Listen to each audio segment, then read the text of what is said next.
Hey, it's Flango, and today we are going to talk about what pack you should open.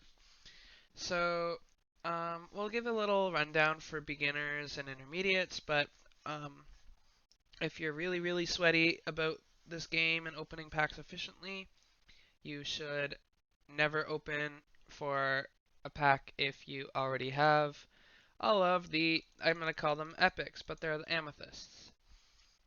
Um, So, for example, if you have Zera, you have Tornado Spell, and you have Gamester, and you have Nightmare, then this pack is worth nothing to you. There are rubies, but you can trade your extra rubies to get these ones, and odds are if you have these guys, then you also have a good number of these guys. So, yeah, um, if you have mostly a complete collection, or if you have a complete collection, this video is obviously not for you. You should always roll for whatever cards you're missing. If you're missing 3 cards in this is a lot of effort. Okay, if you're missing 3 cards in the Zera pack and you're only missing 2 cards in this pack, go for this pack or whatever, you know? Um, but okay, you're a beginner, right? What should you be starting to put all of your cards into? Well, that's a good question. Let's start by rarity. Really, you're going to be getting let's not assume that you'll get any of these top cards, right? Let's say you're going to be getting reds now and then. So maybe you'll get 1 red, and you'll be getting emeralds. Okay? And obviously you'll get most of the commons. In terms of commons, let's quickly go through each of the packs and talk about what you're going to get. So obviously in this one you're going to get all the Wasteland, right? If you want to play, or not Wasteland, Undying. If you want to play Undying, this is the pack for you. You get a bunch of commons to start yourself off. Admittedly not perfect ones, but they're okay. Um, if you want, Wasteland is basically a dud for you as a new player. Wasteland Control is the only Wasteland deck, and it is quite expensive. Um, but this is sort of the pack to be in. You also want to open some Zera packs too. You get, these aren't anything special. I guess you get to start with Demons. Demons is going to be an archetype, but it's kind of expensive. You normally need a couple of the reds, or even Azrael. But Raiden is important as a demon. Inferno is important as a demon. Okay, so back to commons. You got an excellent early game card for Swamp decks. Swamp decks need this, and Swamp decks are a really good budget deck. And you get Soul Collector, which is a very good mana source for both control decks and Swarm decks. Arguably, those can be the same. More Undying cards. Another good Swamp card. More Wasteland. It's sort of a dud for you. Good card overall. Just excellent card for aggro and sometimes for control if you have bad movement. Yeah, this is more actually mid-range than control probably. Death from Beyond is fine. I don't really recommend or not recommend that card. Cerberus, sure, it's gonna be kind of a dud for you, but it's just a good stat stick even if you're not on Scorched. Again demons, but demons are expensive, so it's a dud. Water's kind of a dud right now. Wraithblade is good card. This is good in, again, aggro, control, really everything. More so aggro, like dually decks. Undead, insect, planty insect, sure. This card's okay. Swamp, yeah, insect. Draws an okay card. Flash is a fine card. Underused, by the way. You got some explodey things, exchange, cocoon. Okay, so yeah, basically this pack, if you want to play insect, which is a very good budget deck, you'll beat your friends for the first while just playing, just throwing as many insect cards as you can into a deck for the most part. Um, so yeah, if you want to play insect or you want to play Undying, this is for you. Insect is definitely one of the stronger ones. Undying, not so much, but it's fun. In terms of your rarer cards that you're going to be getting, Necromancer is good for Undying. So, you've already got to start on Undying. Abyss is good for Undying.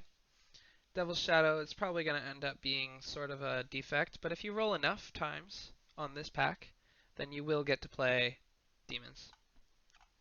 Chimera is going to be an excellent card, a good king. Um, just overall strong. Works in swamps and in demons. It's good. Thousand Eyes has been seeing more use recently. Um, I think it should be used more. Yeah. False Lightning is pretty meh. Warp is okay for like aggro sort of things. I mean, not for aggro sort of things. It's okay for like, I don't know, some kings, but meh. And yeah, if you're getting one of each of these, like Psycho Fiend is a fine one of, Raiden is a fine one of, Vampire Unleashed is a fine one of, especially if you're an Undying. This is just like a solid pack that sort of synergizes with itself. Not too many cards are off topic from Insect or Undying, and the ones that are um, work for demons. And yeah, that's sort of all I have to say about that. The ones that are also generally are splashable, except for Sea Devil. So yeah, this is a very good pack if that's what you want. Now, this one, sort by rarity. Bring me to the bottom. So, I mean, this is a demon. It's a good card for all decks, though. It has side jump, it has decent health, and it has 10 attack, which is the best you'll get out of a zero cost card. Ephemeral Garden. This is just a good mana card. It's not the best mana card, in my opinion. Like, lots of people like it, and I use it as like a default, but there's often situations, or sorry, arguments to be made that there are almost always better mana cards than Ephemeral Garden, depending on your archetype. Crypt King is great if you're gonna play Undying though. It's a king for Undying. So if you're gonna roll on the first one a lot, you're gonna roll on this one for Crypt King maybe. Um, the problem that I find with this deck or this pack is like, okay, we have a couple splashable cards. This is not splashable at all, not splashable at all, splashable. You can splash that card. Actually, that's really only good for control, but it's again like it works. This card's not very splashable. Um, this card isn't super great. This card is okay at best. This card's okay, but this card's just kind of janky. But like it works, but it's only good in certain decks. Same thing with this. It's for dragons, or well, actually it's against dragons, which it's like a meta beating card. Keep your eyes on this, by the way. If dragons ever become really popular, you might want to take this card to a tournament. It's, you know, yeah. It's an attack 7 with 17 health, moves single, and it does 17 damage to dragons. That's not so bad. Um, this card's not good for the most part. This card's not gonna be splashable, and you're not gonna get enough. Like, you get Eruption here, but I don't think you can build a Scorch deck with this. I mean, you have Pyromancer, 2 cards up there. Yeah, I don't think you're gonna build a Scorch deck from this pack. So a lot of these cards, like Bottom Feeder, isn't very splashable. Dragon Egg, eh. Shark Warrior is only good for water. You do get Flood, but again, you only get really 3. Um, maybe you can build a Scorch deck, but it's kind of iffy. And you don't get really that many. Like, you get these kind of janky cards that are good, like 1-ofs or 2-ofs. You get some Dragon Synergy. Wings is a good card, but again, like it's a 2-of or a 1-of, and whatever. Most of these cards are like sort of end game, sort of janky, sort of not typical cards. So if you're playing this pack as like your first pack that you open a bunch of, you're gonna get a couple good cards, notably Barrier, um, Wings, whatever. Castle Knight is quite good if you end up getting 2 of him. Um, the rest are like kind of like build around cards, right? Other than maybe Great Oak Spider. then like you need to and like I mean, yeah, you need to actually be building a deck to win with Swarm, and you need to be building a deck around Knowledge, and you need to be building a deck around well Hydra, Nebulous, Monarch.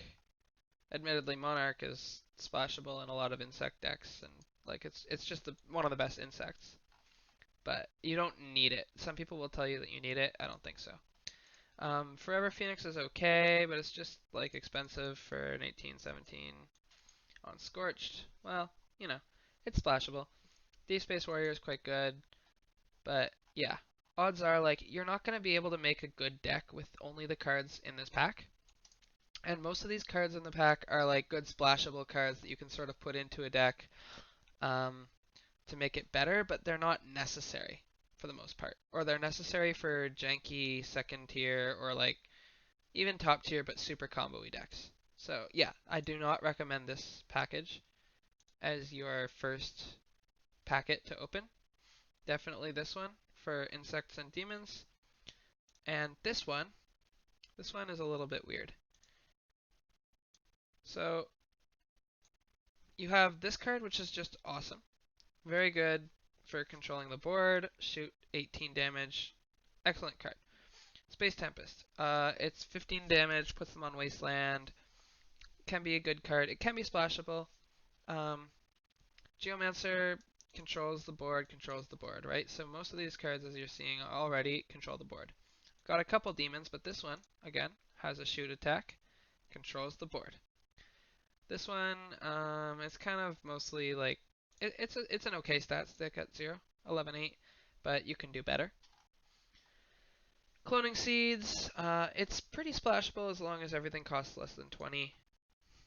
Um, what kind of decks are you? I mean, you're going to be making a control deck, so you'll get like Space Tempest or Geomancer. Um, Harvest Blade is okay. It kind of acts as a worse Wraith Blade in a lot of cases, but it goes well on Kings. Pharaoh's Blessing you're not going to be using if you're going for this pack. Amphibious, I mean, Crabulus has good stats, but it's just really, really bad movement. Flight Spell, it's only mages. Witch Doctor, so if you are summoning for this, the lucky thing is that Witch Doctor is in the same pack as these two. So you can make a deck with Witch Doctor in it, play Witch Doctor, and then start to cheat out these cards.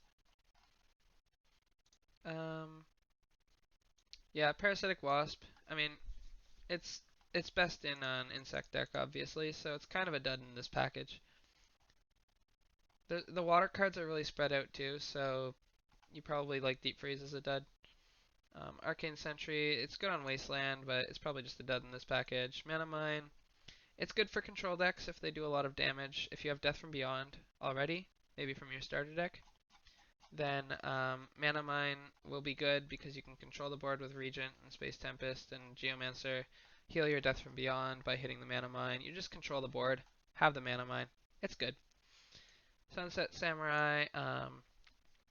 This is a card that you won't be using if you're playing only this package. Same thing with this one. Now, here's where we really get to the fun.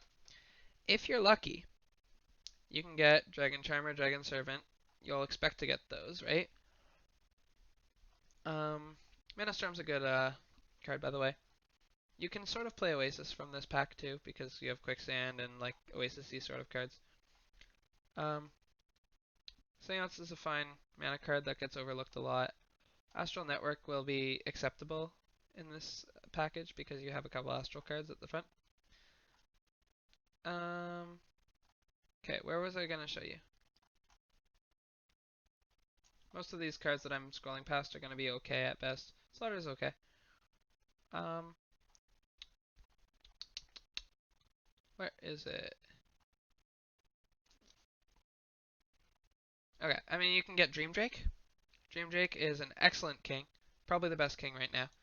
And right now he can shoot people basically from across the entire board.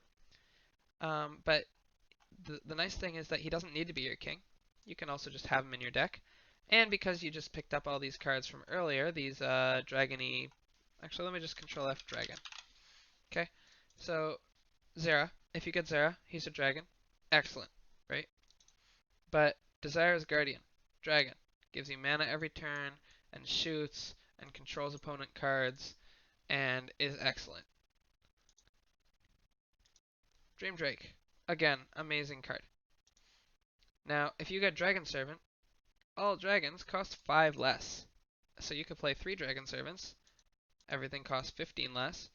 Now you're not paying 47 for this thing, you're paying 32. Or whatever it may be, right? Dragon Charmer, reduced cost of playing dragons by 12. So now if you get 3 of those on the board, then that's 36 reduction, right? And so 36, that's pretty good. You're paying 11 for a Dream Drake, 11 for a 61, 11, hit everything from as far away as you want. Yeah, so dragons. If you want to play a dragon deck, play this one. You don't even have to get that lucky to get Desirous Guardian or Dream Drake, specifically Dream Drake. And Bog Dweller is another amazing king. And Progenitor, it's an acceptable card in Undying. Siren, it's kind of a fun control card. It's not going to be great for you, obviously, because it's aquatic.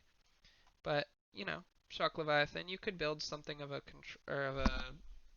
aqua deck with this. Kaze, control-y card. You know, it Tornado, which is cool because it also has attack 15. Nightmare is kind of a weird card.